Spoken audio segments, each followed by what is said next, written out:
지금 우리는 인내를 배우는 그런 시기에 도달했습니다. 원하든지 원치 않든지 이 코로나 바이러스가 모든 사람의 자유를 제한하고 먹는 거, 쓰는 거, 다니는 거, 만나는 거 이런 것을 억압하기 때문에 자칫 잘못하면 우리 속에 분노가 끌어올라서 이제 반항하고자 하는 그런 일이 생깁니다마는 성경은 계속해서 우리로 말미암아 길이 참으라라고 말씀하고 있습니다.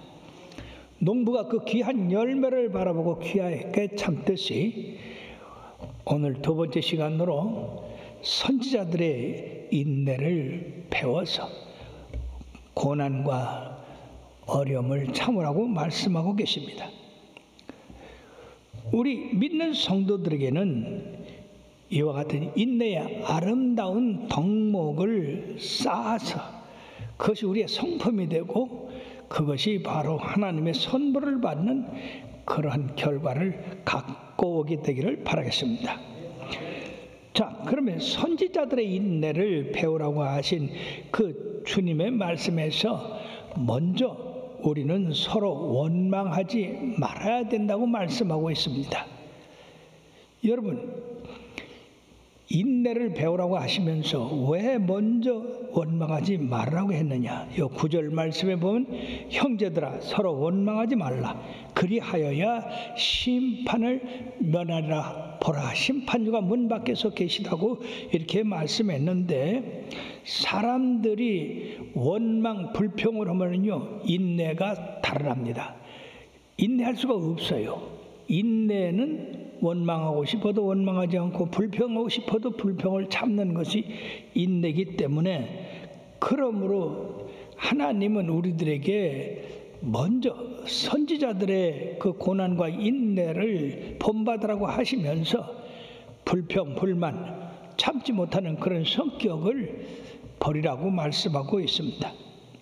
뿐만 아니라 사람들이 이 고난당할 때 누구로부터 이런 고난이 왔느냐라고 생각해서 또 누구한테 떠미는 그러한 마음을 갖고 있고 뿐만 아니라 자기가 성공하지 못하면 이 성공 요인이 누구 때문에 그러냐 그래서 그 사람을 비방하고 원망하는 일이 많이 있습니다. 그것은 오히려 더 우리의 삶을 어렵게 만들고 있습니다. 예를 들어서 가인과 아벨이 하나님 앞에 제사 드릴 때 하나님이 가인의 제사를 받지 아니하시고 아벨의 제사를 받으셨어요. 그러니까 이 가인이 자기의 제사를 받지 않은 것에 대해서 반성하고 수종하고 나가면 됐을 텐데 이것이 아벨 때문에 그렇구나. 아벨을 없이 하면 내가 하나님 앞에 제사 드리고 나 혼자 드리니까 연락될 것이라 그렇게 생각해서 이 아벨을 들에서 돌로 쳐 죽였습니다. 살인자가 됐던 겁니다. 그러므로 이 원망, 불평, 미움, 증오는 이러한 불행을 낳기 때문에 하나님이 선지자들의 인내를 배우기 전에 먼저 원망하는 것을 네 마음에서 제거해 버리라고 말씀했습니다. 고린도서 10장 10절의 말씀에 보면 다 같이요. 그들 가운데 어떤 사람들이 원망하다가 멸망시키는 자에게 멸망하였나니 너희는 그들과 같이 원망하지 마라. 예, 이 무슨 말씀입니까? 이스라엘 백성이 가나안 땅에 들어가면서 수없이 원망했습니다. 결국은 그 원망으로 말미암아 그들은 약속의 땅에 들어가지 못하고 모두 이 광야에서 죽음을 맞이할 수밖에 없었던 겁니다. 그러므로 그들을 본받지 말라 그 말이에요. 그러면서 에베소 5장 20절에서 21절에 보면은 범사에 우리 주 예수 그리스도의 이름으로 항상 아버지 하나님께 감사하며 그리스도를 경외함으로 피차 복종하라.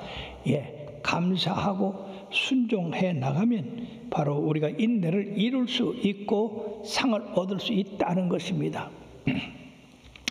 어느 노 부부가 외출하기 위해서 준비하는 중에 거울을 보고 화장하던 부인이 갑자기 흐느껴 울기 시작했습니다. 남편이 놀라서 여보 왜 갑자기 우는 거야? 그랬더니요 나이가 들고 보니 얼굴이 쭈글쭈글해서 보기가 밉구만요. 이렇게 늙어가는 걸 보니 슬퍼서 눈물이 나네요.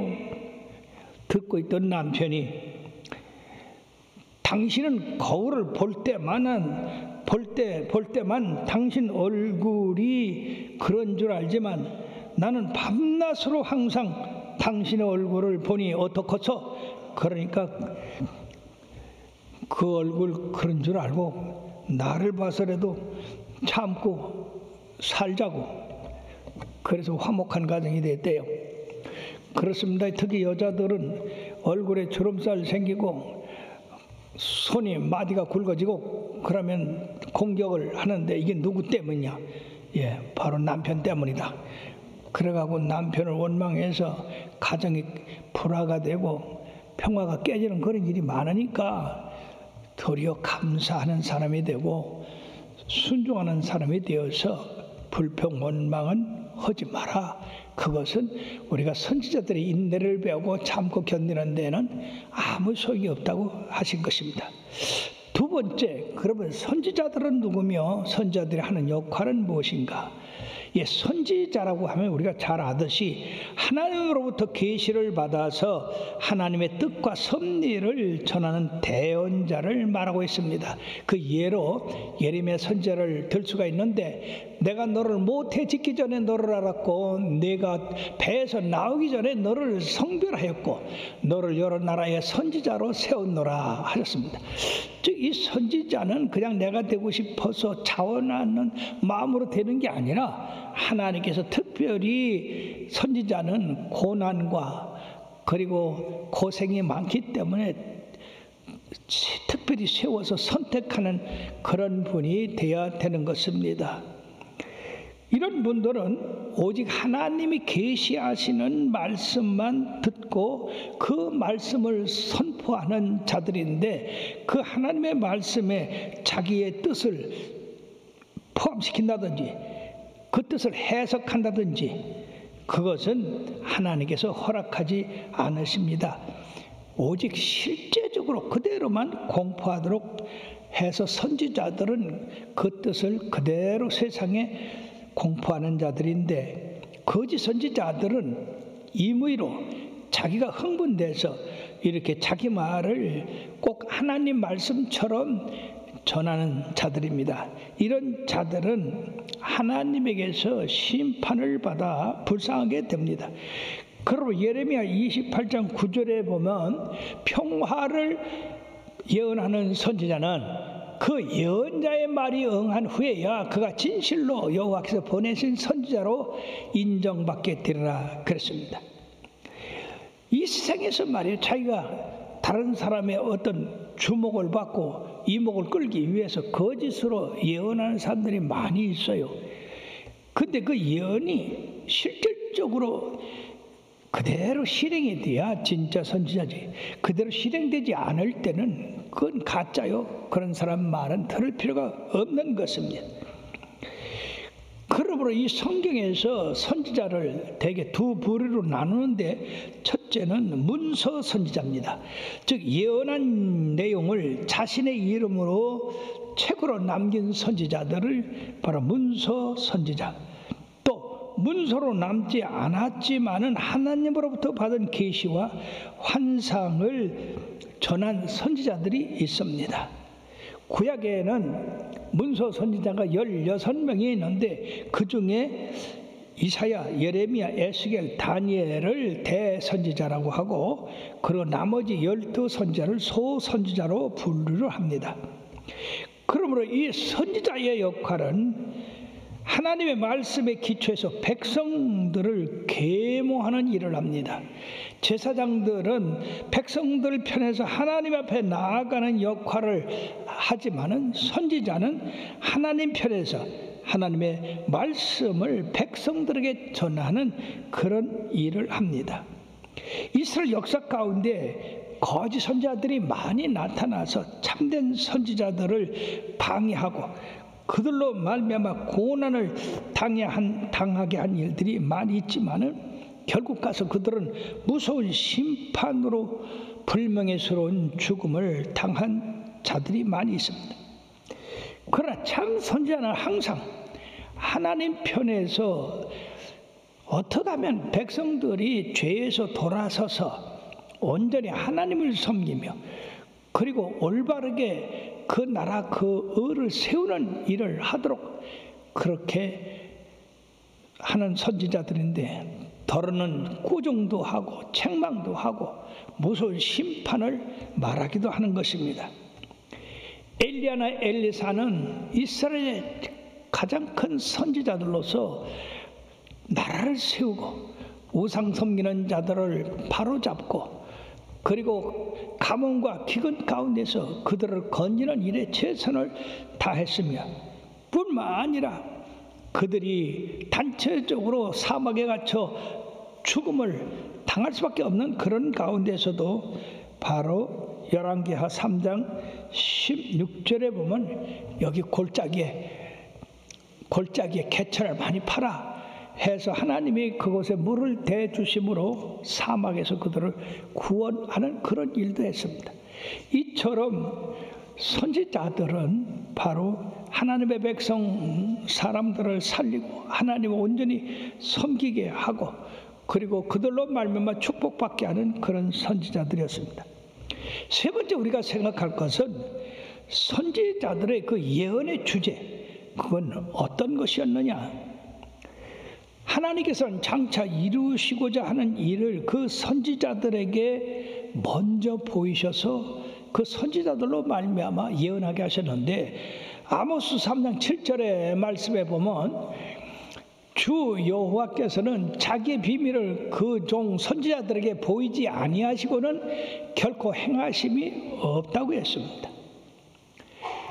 노아의 홍수 사건에서도 120년 후에 대홍수가 날 텐데 방주를 예비하라 그렇게 먼저 예언해 주셨습니다. 그런데 그 말을 믿은 사람은 노아 가정밖에 없었다고 하는 겁니다. 그러므로 그들이 예언하는 주 목적은 하나님과 그 백성 간의 계약에서 하나님의 신실하심과 거룩하심과 열심과 사랑에 대해서 얼마나 반응하느냐 이거에 대해서 선지자들의 외침이 있는 것입니다. 특히 하나님을 참으로 사랑한 이 다윗에게 대해서는 사무엘하 7장 16절 말씀에 보면 다 같이요. 내 집과 내 나라가 내 앞에서 영원히 보존되고 내 왕위가 영원히 견고하리라 하셨습니다. 참으로 놀라운 축복입니다. 그리고 우리도 이렇게 하나님을 열심히 섬길 때 하나님께서 뭐라고 했습니까? 나를 사랑하고 내 계명을 지키는 자에게는 천대까지 복을 주지만 나를 미워하는 자의 죄를 갚되 3, 4대까지 한다고 그랬어요. 그러므로 사랑하는 여러분, 우리 하나님의 신실하심과 거룩하심, 그 사랑에 대해서 여러분들이 전적으로 믿음과 그리고 참음과 사랑으로 하나님 섬김으로 이처럼 대대손손 복을 받게 되기를 바랍니다. 뿐만 아니라 인간들의 그 행위에 대해서 심판합니다. 그릇된 행위, 그릇된 왕들, 그릇된 그 압제자들, 이런 사람들에 대해서 우리 하나님께서 그들을 책망하고 바르게 생활할 것을 말씀하고 있고, 또 이러한 심판 중에도 그 백성들의 장래에 대해서 놀라운 미래를 준비시키시는데, 구약에서는 특히 이사야 선지자를 통해서 하나님께서 그 백성들에게 메시아를 보내주심으로써 그들이 메시아를 보고 구원받을 것에 대해서 상세하게 말씀했고, 그것이 바로 예수 그리스도의 탄생으로 이루게 되었던 겁니다.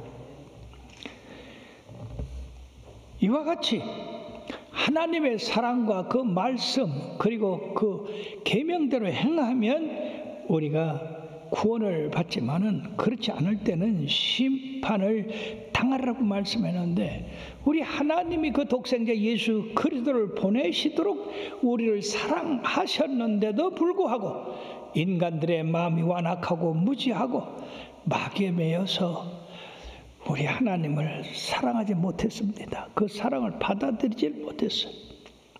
우리 예수님께서 세상에 오셔서 얼마나 많은 기적과 기사를 행하심으로 하나님의 사랑을 나타내셨습니까? 근데 그들이 받아들이지 않았어요. 그래서 예수님은 예루살렘 성을 보고 탄식하시며 오셨는데, 마태복음 23장 37에서 39까지 보면 다 같이요. 예루살렘아 예루살렘아, 선지자를 죽이고 네게 파송된 자들을 돌로 치는 자여, 암탉이 그 새끼를 날개 아래 모음같이 내가 네 자녀를 모으려 한 일이 몇 번이더냐. 그러나 너희가 원하지 아니하였도다. 보라, 너희 집이 황폐하여 버려진 바 되리라고 말씀했습니다. 주님 오실 때까지 버림바 된다고 하는데, 여러분, 우리가 여기서 보아도 하나님의 사랑에 대해서 인간들이 너무나 완악하고 고집스러워서 그 사랑에 감동도 안 되고 그 사랑에 따라서 사랑하지도 않고 죄를 회개하지 않음으로 말미암아 심판을 당할 수밖에 없다는 것입니다.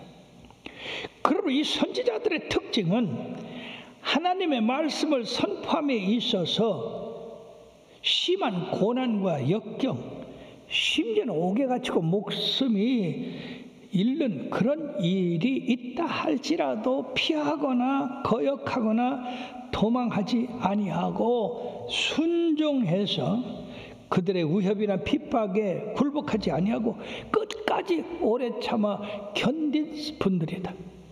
그러므로 우리들이 이런 것을 본받아야 되는데, 오늘 10절 말씀에 형제들아 주의 이름으로 많은 선지자들을 고난과 오래 참음의 본으로 삼으라고 그렇게 말씀을 했습니다. 네 번째, 그러면 선지자들의 오래 참과 고난은 어떤 것들이었는가? 구약의 선지자 중에서 가장 위대한 선지자 모세는 고통받는 이스라엘 백성을 구출하기 위해서 바로에 가서 당당하게 내 백성 이스라엘을 놓으라고 그렇게 했습니다.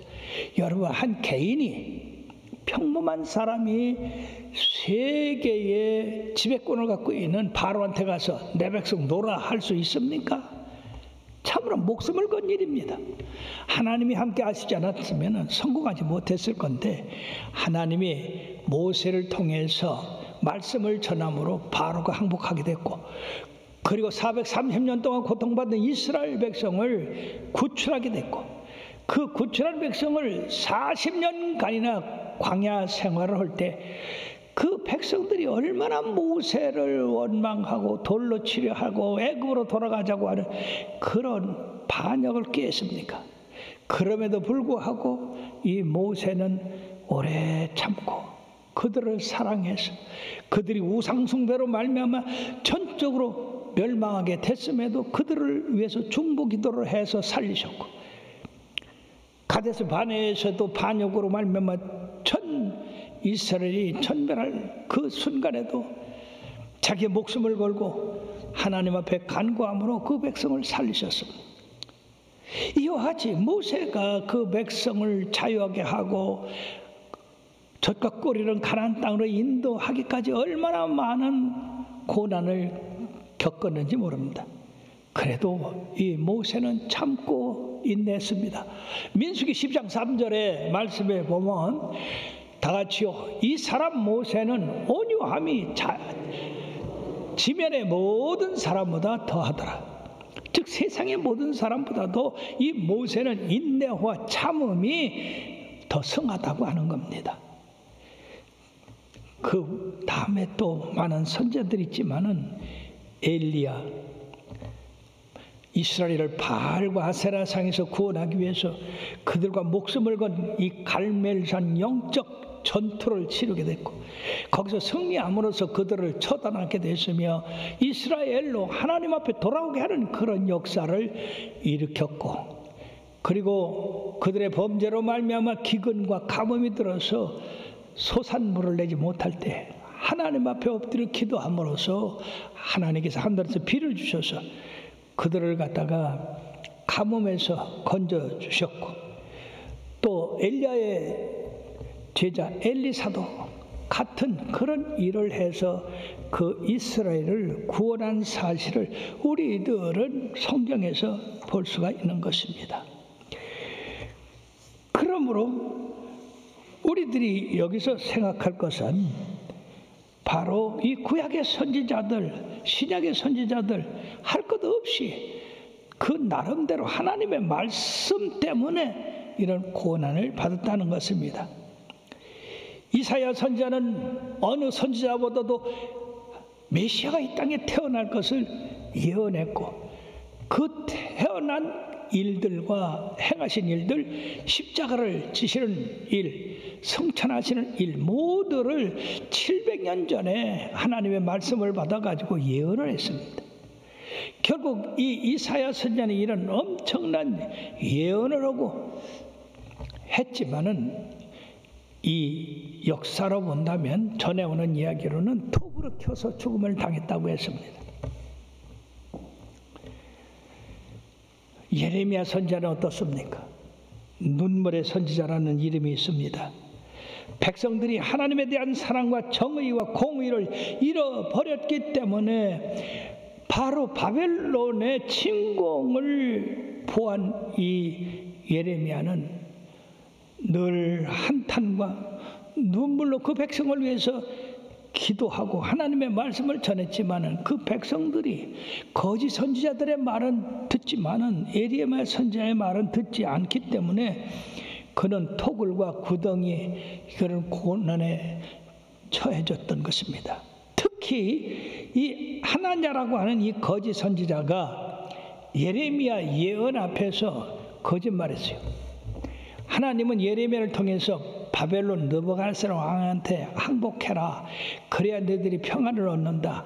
거기 가서 70년 동안 결혼하고 농사짓고 애 낳고 그렇게 살아라. 그럼 70년 후에 다시 돌아오게 하겠다. 그랬더니 하나냐는 뭐라고 그러냐면 그게 무슨 소리냐. 너는 바벨론 앞제비구나. 하나님이 우리와 함께 계시는데 이 느부갓네살 왕은 2년 안에 망한다. 그렇기 때문에 바벨론에 포로잡혀 갔던 모든 귀인들이 다 돌아올 것이고 이 이스라엘은 참으로 강한 나라가 될 것이라고 그렇게 예언하니까 누구 말 듣겠어요, 여러분들? 그 당시 시드기야 왕이나 고관들은 다 이 하나냐의 말을 듣고 느부갓네살 왕이 예루살렘을 포위했을 때 항복하지 않냐고 대항을 했네요. 그래가지고 여러분들이요, 예루살렘이 그들의 손에 정복돼서 성전은 불타고 모든 고관들 사람들이 칼에 죽고, 그리고 이 시드기야는 예레미야 말을 들었으면은 그가 얼마나 좋았을까. 하나님의 말을 듣고 그 말이 그대로 될 줄 알았다가 포로가 돼가지고 두 눈을 뽑히고 그 자녀들은 그 앞에서 죽임을 당하고 쇠사슬에 매서 바벨론으로 끌려갔습니다. 참 선지자와 거짓 선지자의 차이는 이와 같이 나라가 망하느냐 나라가 흥하느냐, 내가 승하느냐 내가 패하느냐 하는 그런 엄청난 결정을 갖게 됩니다. 오늘날도 거짓 선지자들이 얼마나 많이 있습니까? 이단들이 얼마나 많이 있습니까? 자기들이 부활하신 예수락하고 자기들을 통해서만이 구원받는다 하고 그런 거짓에 넘어가서 따르는 사람들이 얼마나 많이 있어요. 안타까운 일입니다. 그러면 우리는 참 선지자와 거짓 선지자를 구별할 수 있어야 돼요. 예레미야서 39장 6절 8절의 말씀에 보면은요,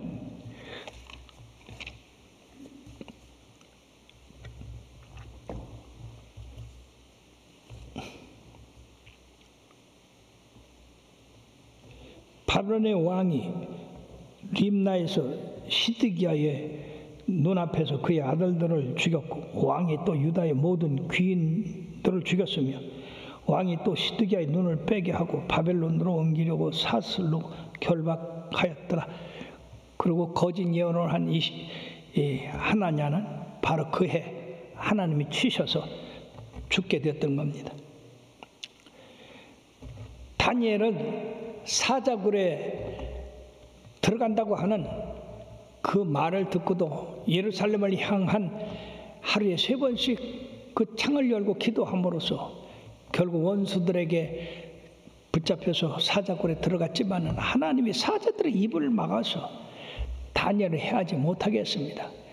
그러나 다니엘을 이처럼 참수한 그 장관들을 갖다가 사자굴에 집어넣었더니 땅에 닿기도 전에 삼켜버렸다고 그랬어요.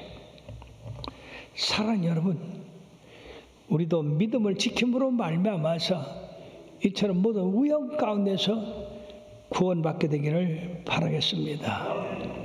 해를 당한다 할지라도 나중에 결과는 반드시 하나님 말씀으로 돼요.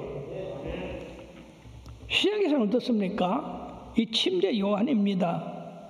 예수님의 길을 평탄케 하기 위해서 그는 이스라엘 백성으로 말미암아 천국에 가까우시니 회개하라고 외친 분인데 헤롯 왕의 동생 필립의 아내를 취함으로 그것이 죄악이라고 외침으로써 결국 목이 달아난 그런 일이 있었습니다. 목이 달아나도 옳은 일은 옳다고 외치는 것이 이 선지자들의 본분입니다. 베드로, 요한을 비롯한 12제자들 예수님의 복음을 땅끝까지 전하기 위해서 그들을 하나같이 다 순교를 당했어요. 사도 요한도 여러 번 순교를 불에 태워서 죽이려고 했지만 타지 않았고 기름에 튀겨 죽이려고 했지만 죽지 않고 그럼으로써 그를 죽일 수 없어서 그 많이 오랫동안 사시다가 형제여 사랑하자, 서로 사랑하자, 그 마지막 말을 남기고 하나님 앞에 갔다는 얘기가 있습니다.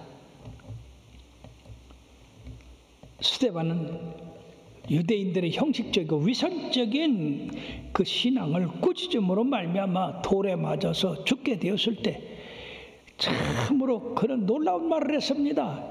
사도행전 7장 56절에 보면 보라 하늘이 열리고 인자가 하나님 우편에 서신 것을 보노라.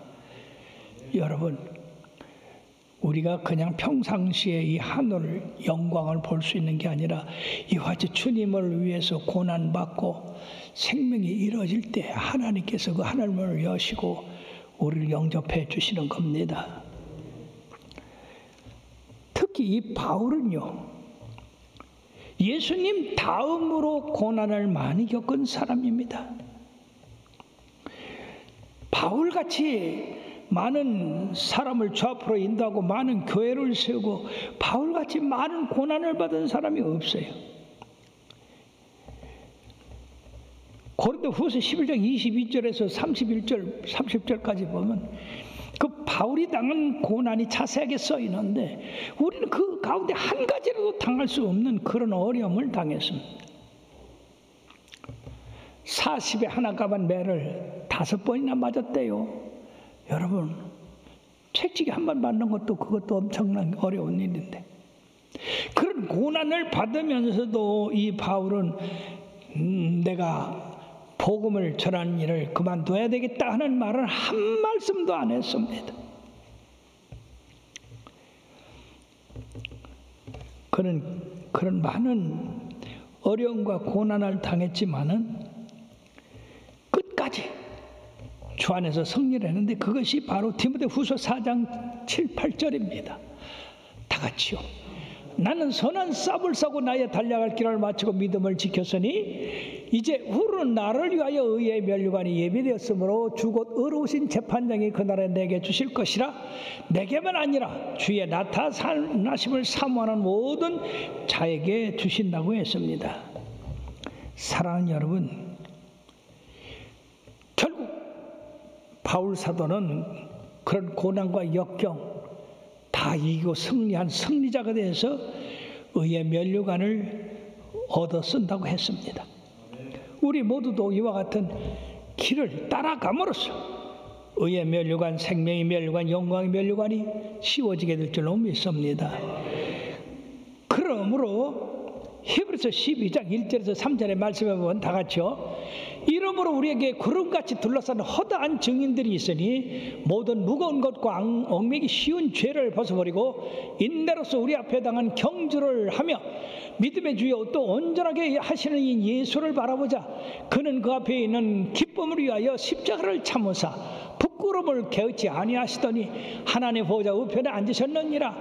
너희가 피곤하여 낙심하지 않기 위하여 죄인들이 같이 자기에게 거역한 일을 참으신 일을 생각하라.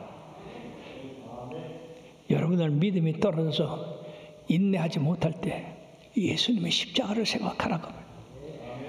주님은 그 기쁘신 상을 앞에 두고 기꺼이 십자가를 졌다고 했습니다. 선지자들도 바로 이와 같은 길을 따랐던 것입니다. 그뿐만 아니라 마태복음 5장 10절에서 12절에 보면 우리들이 핍박을 받을 때 천국이 우리 것이라고 그랬어요. 얼마나 놀라운 일입니까? 그리고 나로 말미암아 너희를 욕하고 핍박하고 거짓으로 너희를 거스려 모든 악한 말을 할 때는 너희에게 복이 있나니 기뻐하고 즐거워하라. 하늘에서 너희의 상이 큼이라. 너희 전에 있던 선지자들로 이같이 박해하였느니라. 사랑하는 여러분, 예수를 믿는다는 것은 박해를 받는다는 것과 같은 겁니다. 죽는 자 같으나 삽니다. 핍박을 받는 자 같으나 넘어지지 않습니다. 그러므로 디모데후서 2장 11절 12절에 보면은요, 다 같이요. 미쁘다 이 말이요. 우리가 주와 함께 죽었으면 또한 함께 살 것이요. 참으면 또한 함께 왕노릇 할 것이라. 할렐루야. 주와 함께 부활한대요. 성천에서 왕노릇 한답니다. 할렐루야.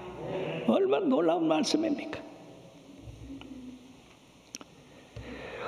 오늘 다시 한번 야고보서 5장 10절의 말씀을 기억해 봅시다. 형제들아, 주의 이름으로 말한 선지자들을 고난과 오래 참음에 본노를 삼으라. 이들은 교회의 수장이요 지도자들로서 우리가 상상하지 못하는 악한 핍박과 박해를 믿음으로 참고 견딘 사람입니다. 이들에 대해서 히브리서 11장 36절에서 38절까지 말씀했는데 다 같이요. 또 어떤 이들은 조롱과 책짓질 뿐 아니라 결박과 옥에 갇히는 시련도 받았으며 돌로 치는 것과 톱으로 켜는 것과 시험과 칼로 죽임을 당하고 양과 염소의 가죽을 입고 유리하여 궁핍과 환난과 학대를 받았으니 이러한 사람은 세상에 감당하지 못하느니라. 그들이 광야와 산과 동굴과 토굴에 유리하였느니라. 이런 엄청난 고난을 이겼습니다. 여러분, 이들의 고난에 우리들을 비교해보면 우리들이 당하는 이 고난이라고 하는 건 아무것도 아닙니다. 이들도 참고 견디고 인내해서 면류관을 받다면 우리들도 바로 인내하고 참고 견뎌야 됩니다. 이들이 주의 이름으로 말한 것뿐인데 그것으로 말미암아 이런 고난을 당했다고 한다면 우리가 예수 믿는 것 때문에 고난받는 거, 그건 당연한 거 아니겠냐 말이에요. 그러므로 그거는 당연한 것이라고 생각하고 여러분들이 고난을 통하여 핍박받고 억울한 일을 당하고 모욕을 당하면 나도 선지자들이 걸어가신 그 반열에 서게 되었구나 하는 기쁨을 가지라 그 말이에요. 사랑하는 여러분들이요, 복음은 역설적인 겁니다. 그러므로 우리 크리스찬들이 예수 믿음으로 말미암아 받는 이 고난이라는 것은 필수적인 것이다. 피할 수 없는 거다 그 말이에요. 그러므로 그걸 참아야 된다는 얘기예요. 그거를 참을 때 우리 하나님은 우리들에게 영광을 주시고, 그리고 생명의 멸관, 의의 멸관, 영광의 멸관, 시들지 않는 멸관, 그런 멸관을 씌워 주실 것입니다. 그 나라를 바라보며 세상에 참으로 억울하고 답답하고 분통이 터지는 일이 있어도 주 안에서 믿음을 가지고 농부같이 귀한 열매를 바르고 참음으로, 또 선지자들같이 그 앞에 있는 멸관을 보고 참듯이 우리가 참아서 다 승리하게 되기를 주의 이름으로 축원합니다. 기도하시겠습니다.